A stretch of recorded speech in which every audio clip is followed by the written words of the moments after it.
Tiba-tiba anak gue yang masih 10 bulan itu megap-megap kayak orang kejam dalam gendongan. Kaki dan tangannya lurus dan kaku. Ya. Matanya mendelik ke atas, yang kelihatan cuma hampir putihnya aja.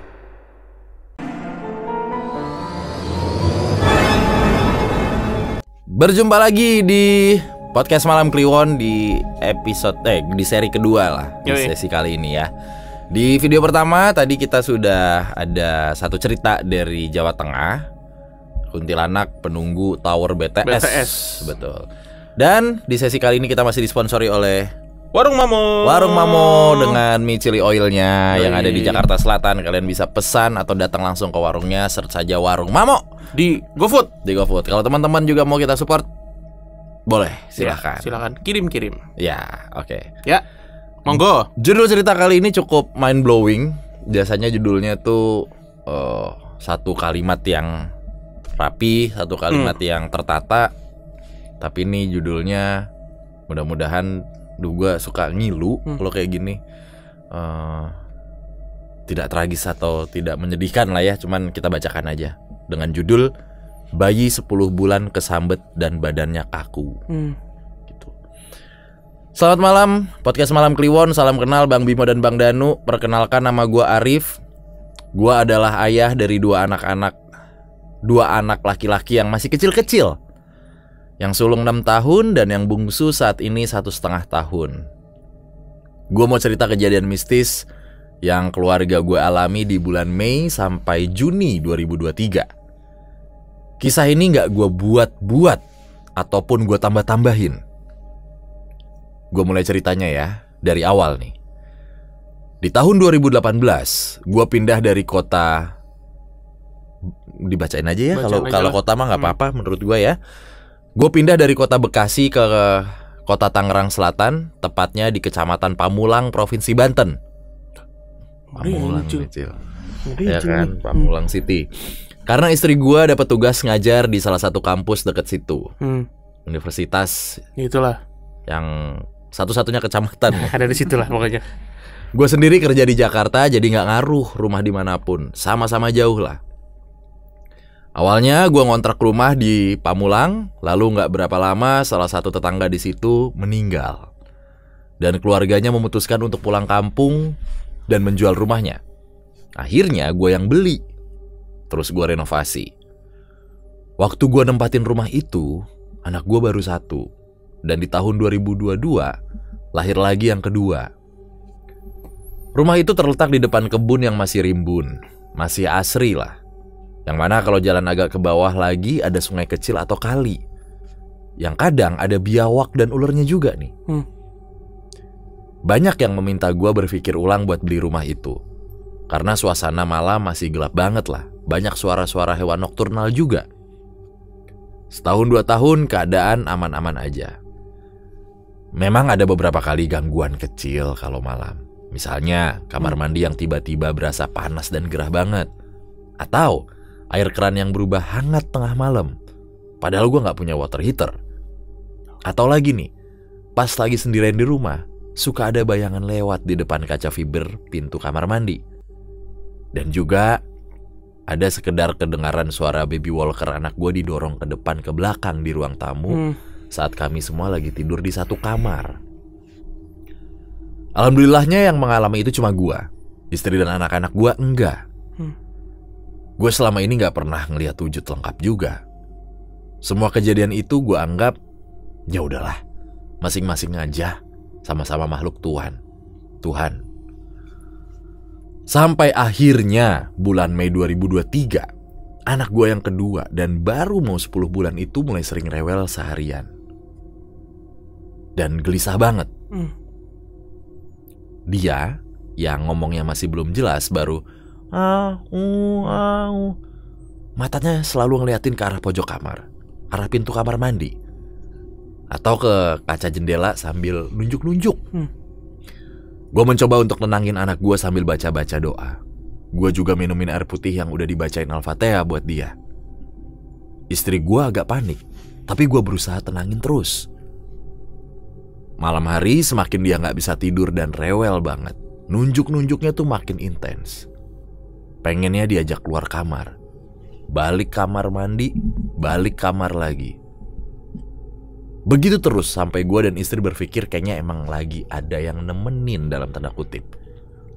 Gue gendong dia terus sampai menjelang dini hari dan akhirnya tertidur. Kejadian kayak gini jadi sering banget berlangsung.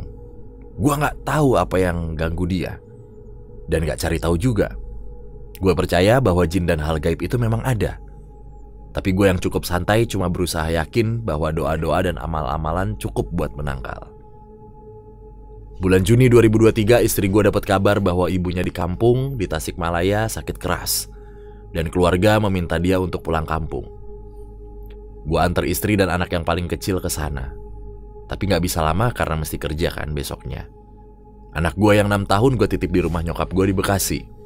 Karena repot kalau gue doang yang ngurusin. Gak apa-apa lah, dia izin skip sekolah beberapa hari. Oke. Singkat cerita, ibu mertua gue udah sehat. Istri gue mutusin untuk balik lagi pulang ke Pamulang. Dan mau gue jemput tuh. Tapi istri bilang, gak usah. Dia mau naik bis aja berdua sama anak yang kecil. Hitung-hitung efisiensi biaya dan jaga kesehatan gue. Dia bilang, toh dari sana bisa naik di jalan depan rumah. Oh, dari sana tuh bisa naik di jalan depan rumah. Dan pas sampai juga full bis itu 10 menit dari rumah gue. Istri gue ambil jadwal bis jam 5 sore. Jadi malam hari sekitar jam setengah 11 gue jemput mereka di pool. Bodohnya, malam-malam gitu gue jemputnya pakai motor. Karena gue pikir deket banget dan cerah cuacanya. Nah, disinilah dimulai pengalaman gue yang gak akan pernah gue lupain. Sepanjang jalan, saking bahagianya, gue ngobrol terus sama istri. Jalan yang gue lalui ke rumah itu ada pertigaan. Pertigaan itu melintasi jembatan dari sungai yang dekat rumah gue tadi. Di area lurus dari pertigaan itu ada pemakaman umum. Sebelah kirinya ada rumah pemotongan hewan. Dan sebelah kanannya pembuangan sampah gak resmi warga-warga situ. Sebetulnya bukan daerah yang gelap banget atau creepy gimana sih. Tapi itu emang deket pemakaman. Dan boleh dibilang sekitarannya itu tempat kotor lah. Namanya ada sampah dan darah hewan kan. Tiba-tiba anak gue yang masih 10 bulan itu megap-megap kayak orang kejang dalam gendongan. Kaki dan tangannya lurus dan kaku. Ya. Matanya mendelik ke atas, yang kelihatan cuma hampir putihnya aja. Gambarannya kayak orang-orang di serial Stranger Things kalau lagi masuk ke upside down world gitu. Istri gue yang langsung tersadar dengan kakunya anak gue saat itu langsung mukul-mukul pundak gue sambil nangis memekik. Abah, ini adik kejang kenapa? Cepetan bah, cepetan sampai rumah. Gue tengok ke belakang sedikit dan gue lihat bocah itu dalam posisi yang gue jelaskan sebelumnya tadi. FYI, anak gue lagi gak demam. Gak punya riwayat kejang atau step. Dan sepanjang di bus pun happy-happy aja dia. Jarak dari pertigaan ke rumah gue itu deket paling 200 meteran atau sekitar 3 menitan. Gue kebut sekenceng-kencengnya biar cepet sampai. Terus sampai di dalam rumah, anak gue masih dalam kondisi yang sama. Istri gue coba usap-usap badan anak gue yang masih megap-megap dan kaku itu. Waduh, gila, lama banget nih berarti. Berharap ada perubahan. Tapi yang kelihatan justru kulitnya makin pucat. Sekujur badannya mulai dingin. Wallahi saat itu gue udah takut setakut-takutnya. Takut terjadi hal-hal buruk sama anak gue. Akhirnya gue coba untuk baca-baca doa ruqyah yang gue hafal. Semua yang gue pelajarin di pesantren dulu gue terapin deh nih. Nah, pada saat doa gue sampai di part yang artinya saya minta perlindungan kepada Allah dari gangguan syaitan dan saya berlindung dari kejahatan mereka yang hadir. Sambil ngusap muka anak gue, tiba-tiba anak gue nangis kejar. Mukanya yang tadi pucat berubah jadi agak memerah saking kencengnya itu tangisan. Badannya pun mulai menghangat dan udah gak kaku lagi. Bahkan gue lihat badan anak gue tuh kayak lemes kecapean. Di sini gue mulai agak tenang karena kelihatan lah ini anak gue. Tangisannya tangisan bayi. Dan suhu tubuhnya suhu tubuh bayi. Gue pun selesaiin doa-doa itu sampai habis. Gua ambil kesimpulan kalau itu memang diganggu, bukan kejang yang seperti biasa atau step. Di situ gue nangis sama istri. Kita bersyukur karena anak gue udah balik. Mereka pun akhirnya bisa tidur sekitar jam 1 pagi. Dan gue putuskan untuk nyalain semua lampu serta ngaji surat Al-Baqarah sepanjang malam. Gue gak tidur malam itu sampai subuh. Gue temenin mereka sambil tetap memperhatikan sekitar. Gue lalu telepon abang kandung gue yang laki-laki, yang lumayan agak tahu lah masalah-masalah kayak gini. Dia bilang, alhamdulillah adik sepertinya hanya ditampakin atau dideketin aja di pertigaan itu. Jadi dia kaget. Dan kalau kata abang gua, anak kedua ini juga agak sensitif. Jadi dia melihat apa yang seharusnya dia gak lihat. Di situ gue jadi ingat ajaran nyokap untuk selalu mengulang-ulang ayat kursi dan peluk anak bayi ke arah dada kalau lagi keluar malam-malam. Terutama di tempat yang agak gelap, rimbun atau cenderung bawa perasaan gak enak. Nah, di malam kejadian itu kami berdua nggak baca ayat kursi karena keasikan cerita. Dan tanpa sadar sudah masuk area jalan.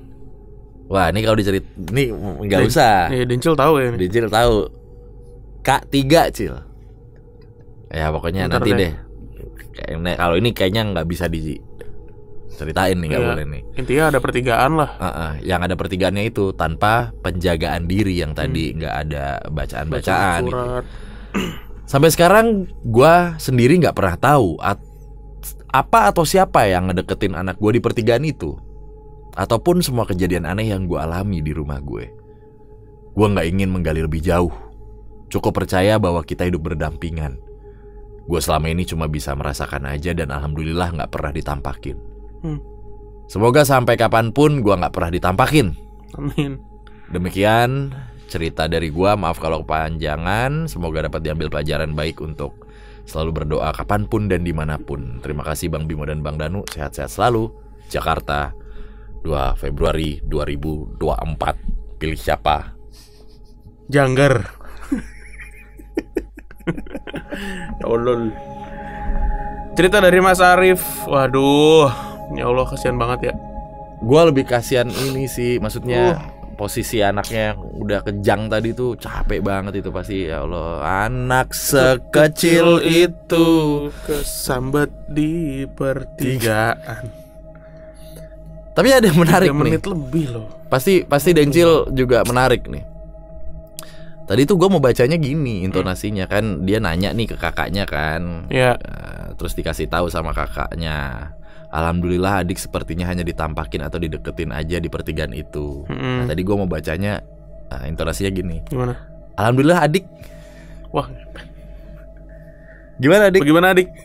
Sepertinya hanya ditampakin aja adik. Iya. Adik. Jadi adik tenang. Jadi adik tenang aja ya adik. Siap kakak.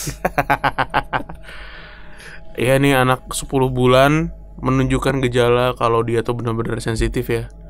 Tapi selama ini yang kita dapat ceritanya nggak pernah ada yang sampai kejang gitu ya, Le.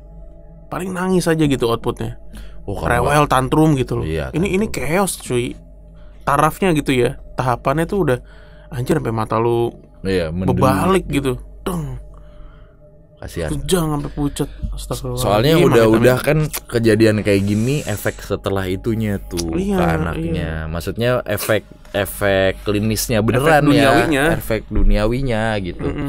Ini kan Gibran dengerin di ruang sebelah nih. Iya. Gue kepikiran kalau yang jepat gini tuh Gibran gitu.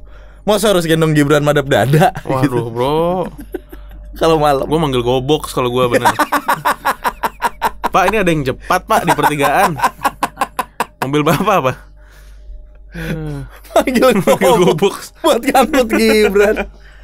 Iya, aduh. Dia mendelik Undertaker loh, gituin kali ya. Undertaker loh bawa piala. Oh iya, di Arab ya. Iya. Aduh. Iya Mas Arif, semoga anak-anaknya yang lain. Dia anak kedua berarti si bayi ini anak berapa tadi? Anak kedua. Anak kedua ya. Anak satu kan lagi dititipin. Oh iya. Semoga anak-anaknya nggak ngalamin kayak gini lagi lah. Iya. Cil, kalau dari geografi yang tadi kita coba bacain udah kebayang belum di mana? Tebak deh daerah apa. Nanti kalau bener ya disensor gitu. Kedaung. Salah. Tiga tuh ada ini 1, ini 2, ini 3 gitu. Hah? Perapatan ngomong nggak ada hubungan. Harusnya tahu. Ntar dah. Ya. Oke, kalau gitu. Terima kasih Mas Arif ceritanya. Sehat-sehat buat keluarga. Ya. Semoga selalu jadi teman Kliwon ya. Amin. Udah kita bacain ceritanya. Amin. Jangan lupa untuk kirim-kirim apalah gitu dari Pamulang ya. Kali ada begitu. Biasanya di Pamulang banyak nih. Ada terus. Nah, nyaut aja.